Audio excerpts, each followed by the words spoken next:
Não, não, não estou tão tranquilo como sempre estive.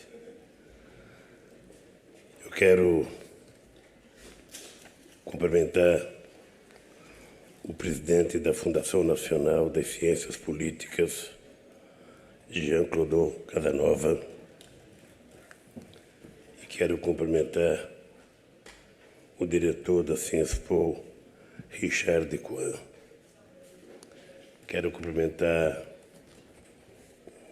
o corpo docente da Cienspo, os alunos, os funcionários e os nossos queridos companheiros que vieram participar desse evento.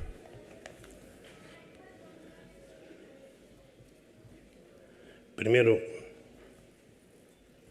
eu queria, antes de ler o meu pronunciamento, que vou lê-lo para não estragar a festa, porque poderei falar demais, dizer da minha profunda alegria das palavras de reconhecimento não do presidente Lula, mas do reconhecimento do que foi possível ser feito no Brasil por uma parte muito grande da sociedade brasileira que há anos e anos esperava a oportunidade para governar o Brasil. Por isso,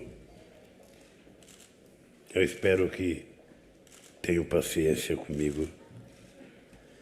Eu não quis receber o título enquanto eu era presidente da República e eu aceitei todos os títulos que me foram oferecidos, mas afirmava para todos que só iria recebê-los depois que eu deixasse o meu mandato de presidente da República.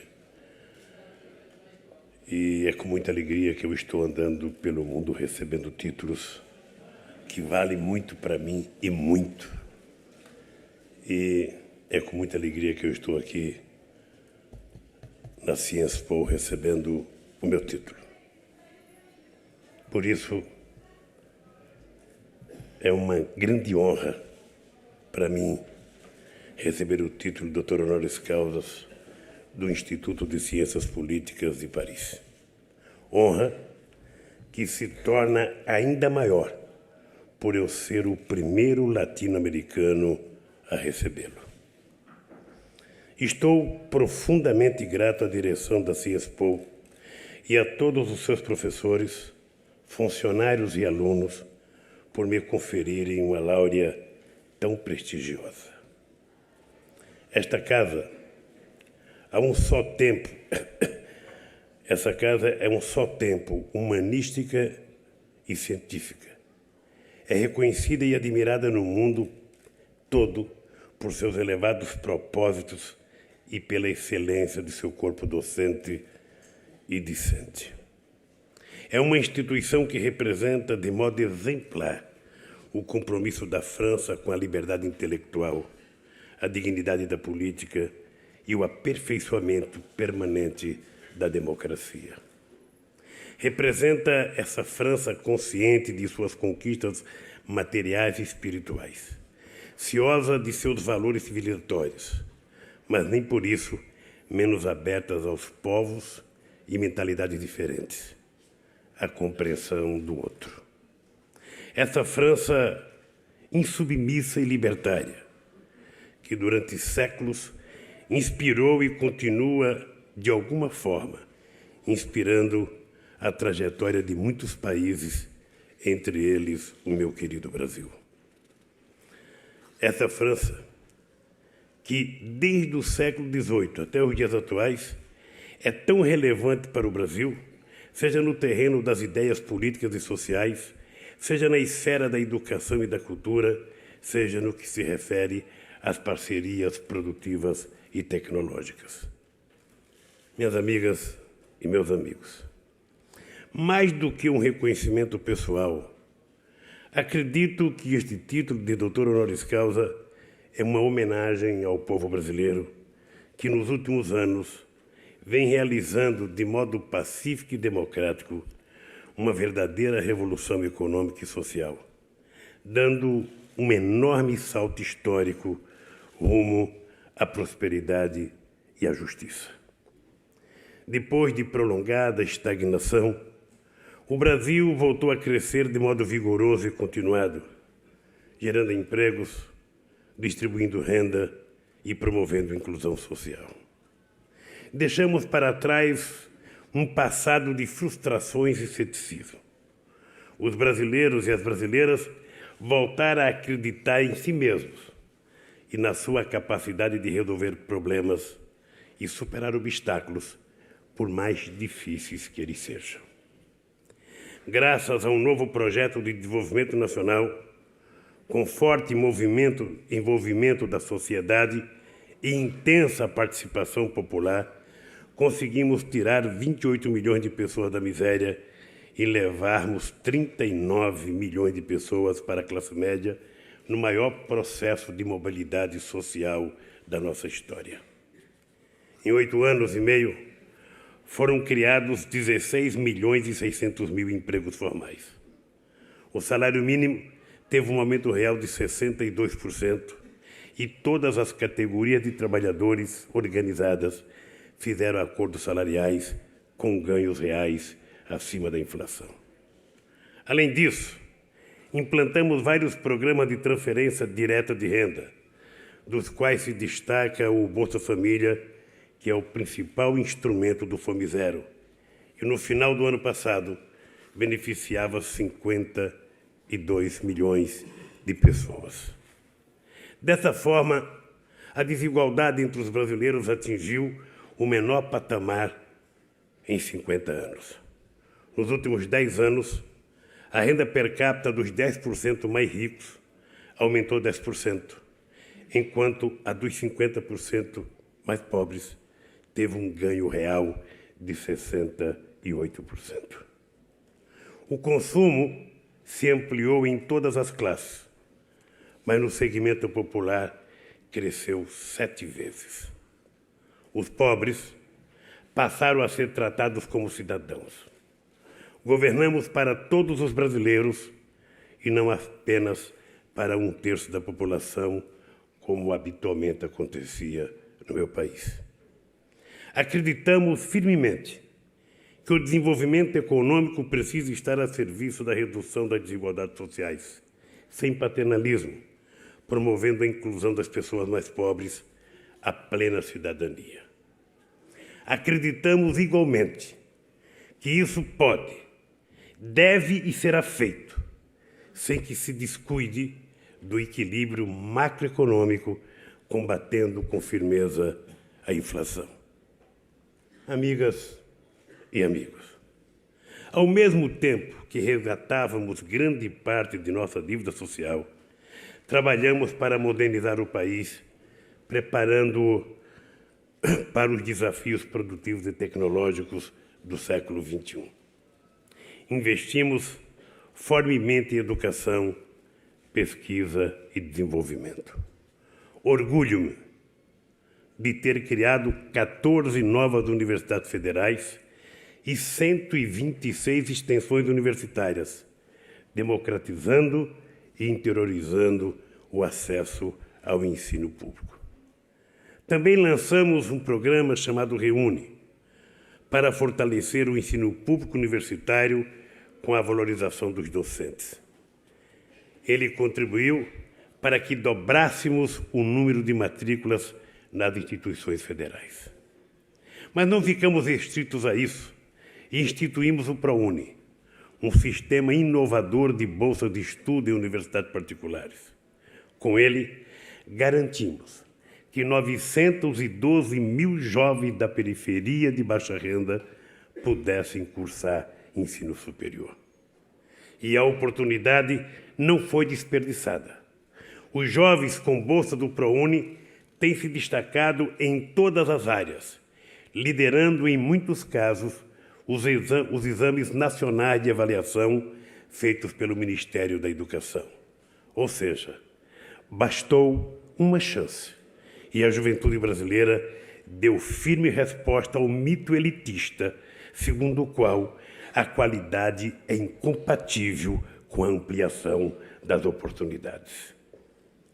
Também me orgulho muito de termos inaugurado 214 novas escolas técnicas federais, que criaram possibilidades inéditas de formação profissional para a juventude. A boa qualidade do ensino na rede de escolas técnicas federais também abre as portas para as universidades, mesmo para quem trabalha durante o dia inteiro, porque durante o meu governo aumentamos o número de vagas nos cursos universitários noturnos. Esses jovens têm que continuar sonhando, têm que lutar para conquistar o doutoramento, para trabalhar nos diversos centros de pesquisa e desenvolvimento tecnológicos que existem no nosso país.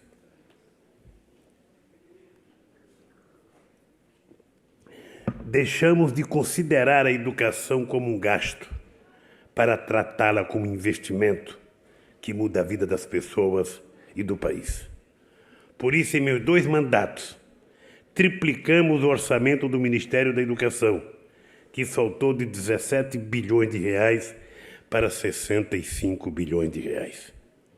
Essas mudanças eram imprescindíveis, pois a garantia de acesso à educação de qualidade, da pré-escola aos cursos de pós-graduação, é um dos principais instrumentos para promover a igualdade social, combater a pobreza e assegurar um desenvolvimento econômico, científico e tecnológico sustentável em longo prazo.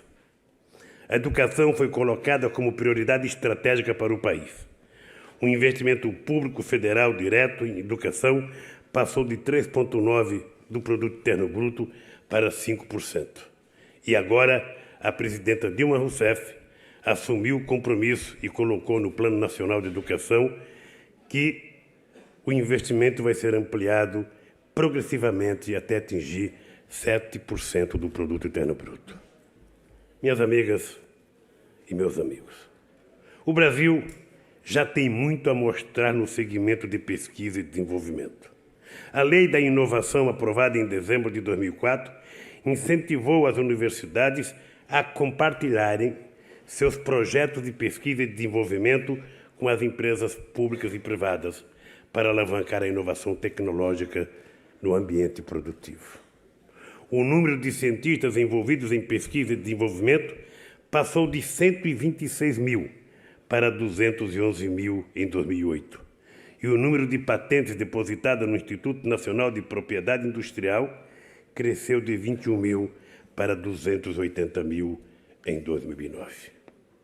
Além disso, o governo federal destinou 41 bilhões de reais ao setor de pesquisa e inovação no período de 2007 a 2010, através do PAC da Ciência e Tecnologia. Minhas amigas e meus amigos, uma das preocupações do meu governo, e que continua a ser um firme compromisso da presidenta Dilma, foi garantir que o crescimento econômico e os investimentos estruturantes fossem sustentáveis do ponto de vista ambiental. Nos últimos anos, o Brasil superou a falsa contradição que opunha o desenvolvimento à sustentabilidade ambiental. Nesse período, a taxa de desmatamento caiu 75%. Em nosso governo, fixamos como meta reduzir as emissões de CO2 entre 36% e 39% até 2020. Esse compromisso foi incorporado à Política Nacional de Mudanças Climáticas, apresentada em Copenhague em dezembro de 2009 e, posteriormente, transformada em lei pelo Congresso Brasileiro. O Brasil é uma referência no enfrentamento dos desafios ambientais do século XXI, pois é responsável por 74% das unidades de conservações criadas no mundo desde 2003. Também alcançamos recentemente o menor nível de desmatamento dos últimos 22 anos. Meus amigos e minhas amigas, os avanços que conquistamos nos últimos anos foram possíveis porque praticamos intensamente a democracia. Não nos limitamos a respeitá-la o que é um dever, mas levamos suas possibilidades ao limite, promovendo um amplo processo de participação social na definição das políticas públicas. Estabelecemos uma nova relação do Estado com a sociedade, na qual todos os setores sociais foram ouvidos, mobilizados e puderam discutir, não somente com o governo, mas também entre eles próprios. Multiplicaram-se os canais de interlocução da sociedade com o Estado, o que contribuiu de modo decisivo para que crescimento econômico e desenvolvimento social caminhassem juntos. Para tanto, realizamos 74 conferências nacionais entre 2003 e 2010, precedidas por reuniões em níveis municipal e estadual, que contaram com a presença de cerca de 5 milhões de pessoas que ajudaram a elaborar as nossas políticas. Discutimos e aprofundamos nessas conferências temas importantes, do meio ambiente à segurança pública, dos transportes à diversidade sexual, do direito dos indígenas às políticas de telecomunicações, da igualdade racial à política nacional de saúde, dentre muitos outros. Conselhos de políticas públicas com ampla representação popular foram criados junto a todos os ministérios. Em outras palavras, apostamos decididamente na política, porque sempre acreditamos na força da política como promotora da emancipação individual e coletiva. A participação política é o melhor antídoto contra a alienação e as tentações autoritárias. Eu próprio sou produto da política. A luta sindical me deu a convicção de que era necessário incorporar os trabalhadores às decisões políticas. Foi por isso que, em 1980, criamos o Partido dos Trabalhadores, que em menos de 20 anos tornou-se o maior partido de esquerda da América Latina e chegou à presidência da República. E também criamos a maior central sindical da América Latina, a Central Única dos Trabalhadores. Tenho a plena convicção de que os problemas da sociedade só podem ser resolvidos com mais democracia e mais envolvimento da sociedade no exercício do poder. Minhas amigas e meus amigos, o Brasil não está sozinho nessa trajetória virtuosa que reuniu democracia, desenvolvimento econômico e justiça social. A esperança progressista do mundo hoje navega no vento que sopra do sul. A América do Sul não é mais o estuário dos problemas do mundo, e sim a mais promissora fronteira da luta pela justiça social em nosso tempo. Sem os países em desenvolvimento, não será possível abrir um novo ciclo de expansão que combine crescimento, combate à fome e à pobreza, redução das desigualdades sociais e preservação ambiental. No momento em que se está constituindo um mundo multipolar, a América do Sul afirma sua presença no plano internacional, renovando a confiança em si e na capacidade de seus povos de construir um destino comum de democracia e crescimento econômico com inclusão social. Vivemos numa região de paz. Não há ódio religioso entre nós. Os governantes de todos os nossos países foram eleitos em pleitos democráticos com ampla participação popular. A democracia é o nosso idioma comum. Minhas amigas e meus amigos, avançamos muito no Brasil nos últimos anos. Ampliamos a inclusão social e a democracia se fortalece cada vez mais. Elegemos, pela primeira vez na nossa história, uma mulher para presidente da República. Pasmem, não uma mulher qualquer. Não uma mulher qualquer. Uma mulher que participou da luta contra o regime militar e uma mulher que ficou 3 anos e meio presa e uma mulher que foi muito torturada. Essa mulher, sem nenhum ódio, virou a primeira presidenta da República do nosso país. Fizemos muito.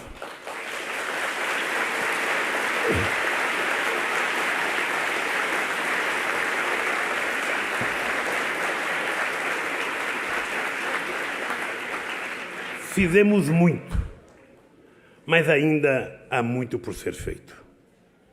E o governo da presidenta Dilma Rousseff assume essa responsabilidade. Lançou o programa Brasil Sem Miséria para erradicar totalmente a extrema pobreza no Brasil. Fortaleceu a área da educação ao ampliar o programa de ensino técnico e aumentar o número de bolsas de estudo no exterior.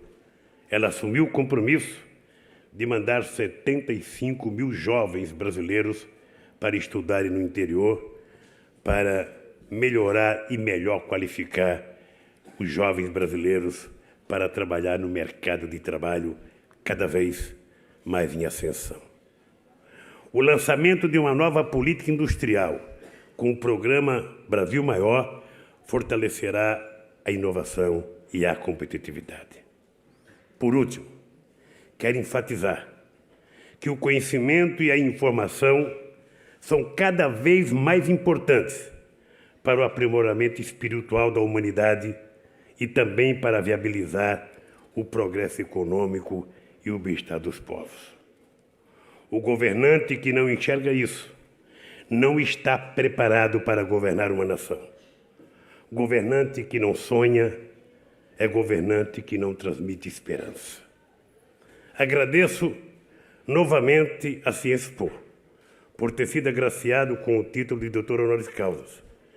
E estou honrado por fazer parte do seleto grupo de pessoas que mereceram esta honra.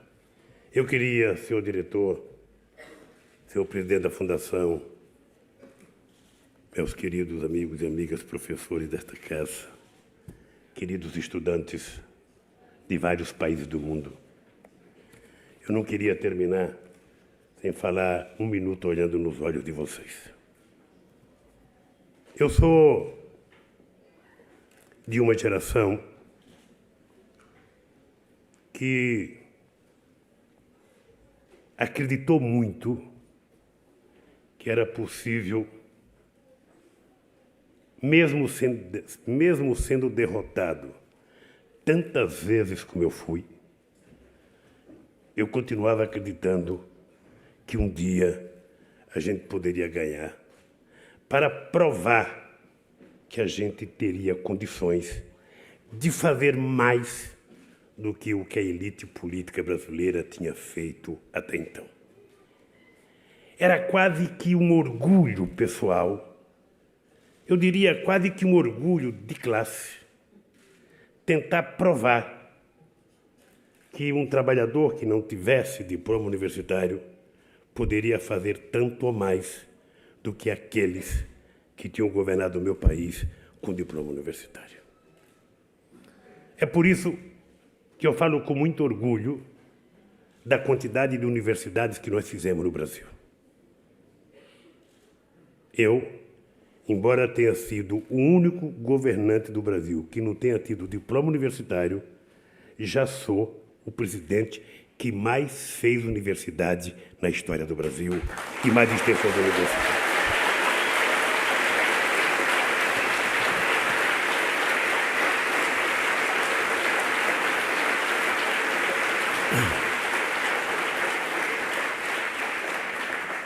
E isso, possivelmente, porque eu quisesse que parte dos filhos dos brasileiros tivessem a oportunidade que eu não tinha tido.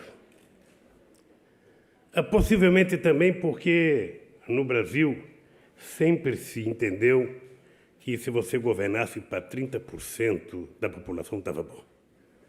Quem tem que andar de avião é 30%, quem tem que ter carro é 30%, quem tem que ter auto... quem tem que... Agora, uma coisa maravilhosa é ver o pobre comprando carro zero no Brasil. É ver o pobre andando de avião. Às vezes até com dificuldade para saber onde que ele vai sentar. Mas está indo já até para Bariloche, já está vindo até para Paris já. Pessoas que habitualmente não saíam do Brasil. Porque nós fizemos uma coisa que todo mundo deveria fazer. Tentar repartir o bolo um pouco mais justo do que ele tinha sido repartido. Eu sou da geração que passou 20 anos ouvindo dizer no Brasil que política de distribuição de renda só podia ser feita depois que a economia crescesse. E alguns diziam, primeiro é preciso o bolo crescer, quando o bolo crescer, aí a gente vai distribuir. No caso do Brasil, eu era dirigente sindical. O bolo cresceu. Cresceu como jamais cresceu em qualquer país do mundo. E comeram tudo e não deram nada para os trabalhadores. Quando terminou a chamada Era do Milagre Brasileiro, nós descobríamos que estavam mais pobres, mais deserdados e mais abandonados. Pois bem, em função dessa experiência, nós resolvemos exercitar a democracia no nosso mandato. Meus professores de ciências políticas que estão aqui, meu diretor, meu presidente, eu não conheço, até agora, um governo que no seu mandato exerceu a democracia na plenitude que nós exercemos. Não teve um segmento da sociedade. Mesmo aqueles que não gostavam do presidente Lula do governo, que não foi chamado para conversar, que não participou de uma reunião, que não discutiu um assunto do interesse do país ou de interesse da sua categoria. Eu, durante 8 anos de mandato, todo dia 23 de dezembro, eu ia fazer uma reunião com os catadores de papel embaixo do viaduto lá em São Paulo, para fazer acordo com eles. Nunca me pediram nada, nunca me pediram uma casa, nunca me pediram um emprego. A única coisa que eles queriam era que o governo criasse as condições para que eles fossem tratados com respeito. E vocês não imaginam a alegria o dia que eu fui no BNDES assinar um empréstimo de 200 milhões de reais, hoje equivalente a mais ou menos 120 milhões de dólares, para os catadores de papéis organizar a sua cooperativa. Esse país exerceu a democracia e eu acho que foi o grande legado que nós deixamos para o Estado brasileiro e que está continuando com a presidenta Dilma. É fazer com que o político não tenha medo de exercer a democracia. É fazer com que o político não tenha medo do povo, mesmo quando o povo está protestando. Porque aquele que hoje está protestando, ontem estava do seu lado. Então, em vez de se afastar, pergunte por que ele está protestando. E quem sabe você descobrirá que o errado não é quem está protestando, mas quem não quer ouvir o protesto. Nós aprendemos isso. E exercitamos isso com a competência de um companheiro meu que está aqui, o Luiz Soares Duz, que era o secretário-geral da Presidência da República e o responsável de aturar os desaforos. Tudo que era desaforo do movimento social, primeiro chegava nele, peneirava, aí chegava em mim. Ou seja, às vezes ele já entrava na minha sala quase que nocateado de tanta burdoada que ele tomava. Mas aprendemos uma lição de vida que eu não esqueço jamais. Como é fácil, no governo, a gente lidar com as pessoas pobres. Meu caro, querido professor Turhan, como é fácil. O pobre, ele quer pouco. Ele é agradecido. O rico entra no teu gabinete e pede 1 bilhão. Você faz o empréstimo de 1 bilhão. A hora que abre a porta, ele sai falando mal do governo. Porque queria 2. O pobre, com pouco dinheiro, ele fica agradecido por resto da vida, como eu ficarei agradecido por vocês terem me dado esse diploma de doutor honoris causa. Eu aprendi uma vida, aprendi uma lição. De 1 milhão para uma pessoa só, e essa pessoa vai abrir uma conta bancária e vai viver de juros. Divida esse 1 milhão para 1.000 pessoas, que todos eles, no dia seguinte, virarão consumidores, vão comprar o que comer, o que vestir e vão contribuir para a roda da economia continuar girando e gerando desenvolvimento. Essa lição eu não aprendi com os meus economistas. E, embora eu não tenha tido diploma universitário, não se iludam. Ninguém se reuniu com mais economista do que eu no Brasil. Talvez porque perdi muita eleição. E quem perde muito aprende também. E eu, cada derrota, ia aprendendo. Cada derrota ia aprendendo. Cada derrota... Eu chegou um tempo que eu estava até com vergonha de ser candidato, de tanto que eu perdia. Mas eu estou contando isso para dizer para a juventude uma coisa para encerrar os meus agradecimentos. Eu fui convidado há 3 meses atrás para ir ao Catar, participar de um debate sobre os acontecimentos do Oriente Médio. E lá tive a graça de Deus de participar de um encontro com a juventude da Líbia, a juventude do Egito, a juventude da Tunísia, a juventude do Bahrein. E, pasmem, aquela juventude que derrubou tantos mitos, ela não estava falando em poder. Ela estava falando em esperança e dignidade. Ela estava falando em participação.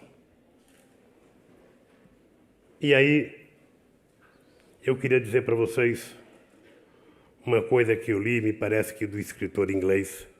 Não me peço para lembrar o nome, porque, como eu não falo inglês, para mim decorar o nome é difícil. Decorar João, Maria, José, Antônio, sabe? Mas esse escritor um dia disse o seguinte: a desgraça de quem não gosta de política é que é governado por quem gosta. Essa é uma coisa que martelou a minha cabeça durante muito tempo.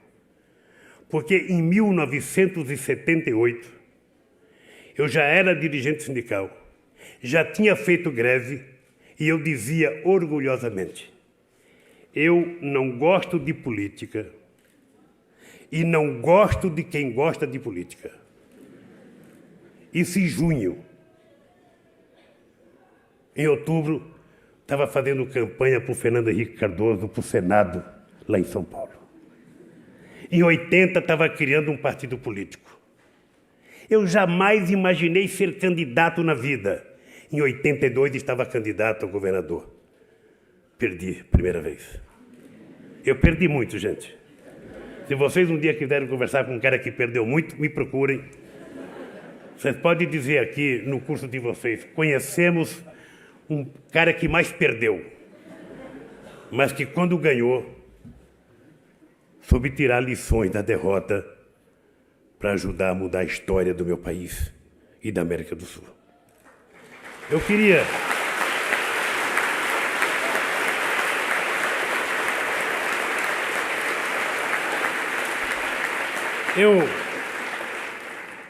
Eu estou vendo agora o mundo rico com problemas.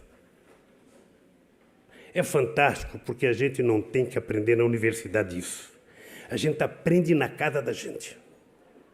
Ou seja, quando a dor de dente é no vizinho, a gente tem todos os remédios. Mas quando é na boca da gente, a gente não tem os remédios. Eu via tanta gente sabida na Europa e nos Estados Unidos, quando o Brasil estava em crise, quando a Bolívia estava em crise, quando o México estava em crise. Era tanto conselho econômico que quando começou a crise em 2008, eu falei, os especialistas lá vão resolver isso em 3 dias. Vão resolver em 3 dias? Afinal de contas, o FMI tem a sede lá, está resolvido o problema. Qual não foi minha surpresa? Que eles se esconderam. E não tinha, ninguém sabia mais nada. O Banco Mundial não sabia mais nada, o FMI não sabia mais nada, a Comissão da União Europeia não sabia mais nada, os presidentes não sabiam mais nada. Ou seja, eu falei, mas peraí, gente, essa gente toda sabia quando era o meu calo que estava doendo. Pois bem, eu estou vendo essa situação na Europa e queria dizer uma coisa num Instituto de Ciências Políticas. Queria dizer para vocês o seguinte: o problema que está acontecendo na Europa está precisando de decisões políticas e não de decisões econômicas. Não adianta ficar discutindo se a Grécia vale 10, ou vale 15, ou vale 20. É preciso saber qual o discurso que nós fizemos para a Grécia há 30 anos atrás e para a União Europeia. É preciso saber o custo de não fazer as coisas corretas no momento certo. A crise da Grécia era 49 bilhões de dólares em março do ano passado. Hoje já está em mais de 200, meu querido primeiro-ministro José Sócrates, que é estudante aqui da Cienspol. Estudante, vê a carteirinha dele de estudante da Cienspol, primeiro-ministro, grande amigo nosso de Portugal e grande amigo da França. Pois bem, eu acho que nós temos uma geração de líderes que passou muito tempo acreditando no mercado. E essa gente deixou de discutir política. Possivelmente herança do Reagan e da Margaret Thatcher. Possivelmente herança desse período dos anos 80, quando tudo seria resolvido se desmontasse o Estado. Tudo seria resolvido se privatizasse tudo. Eu lembro que agora, em 2008, quando teve a crise, eu liguei para o presidente Obama para contar para ele que quem ia ajudar a salvar o Brasil era 3 bancos públicos brasileiros. Banco do Brasil, Banco de Desenvolvimento e Caixa Econômica Federal. E perguntei para o presidente Obama, o senhor não tem banco aí? Não tinha. Ficou por conta do Lehman Brothers, que quebrou. Ficou por conta de tantos outros bancos que pareciam saber tudo e que não sabiam nem que estava em crise. Eles olhavam as contas dos outros, mas não olhavam as contas deles. Então eu acho que o momento é de muita reflexão política. É um apelo que eu faço aos pensadores políticos da Europa. A hora não é de negar a política. A hora é de fortalecer a política. A hora é de exigir que os dirigentes eleitos democraticamente digam qual é a sua decisão política. A União Europeia é um patrimônio da humanidade. Não é só de vocês que moram na Europa. O esforço que foi feito para construir o que vocês fizeram não pode ser desmontado porque meia dúzia de bancos foram irresponsáveis. Ou meia dúzia de bancos acharam que podia ganhar dinheiro vendendo papéis ao invés de vender um produto industrializado, um sapato, uma calça, uma camisa. Portanto, é quase que um apelo que eu faço a vocês. Debatam política.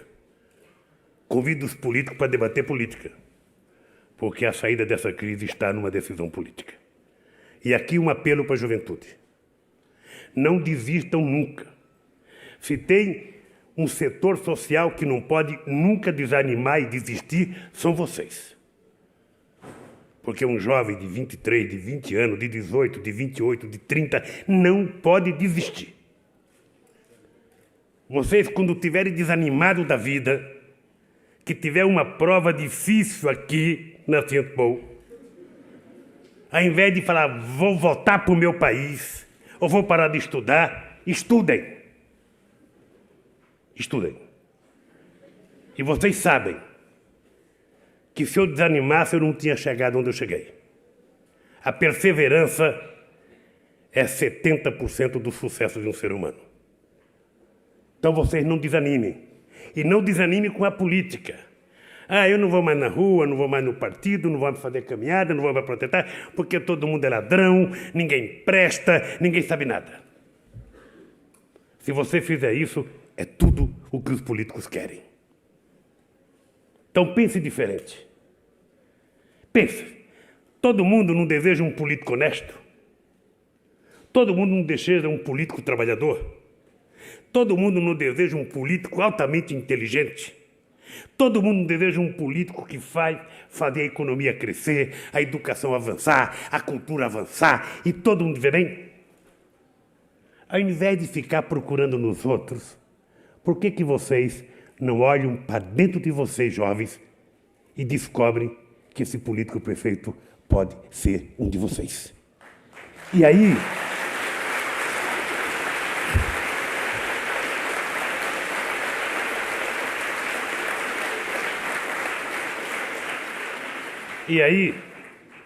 é importante vocês compreenderem. Democracia não é um pacto de silêncio. Democracia é um povo em movimentação. A procura inquietante de alguma coisa. Não importa que um saia de casa sozinho sem saber o que ele quer. Mas se juntar 2, 3, 4, 5, 1.000, milhões, a gente descobre o que quer. E nós queremos mais democracia, queremos mais emprego, mais liberdade, mais educação, mais cultura, mais salário. E isso só será possível com a participação de vocês. Muito obrigado.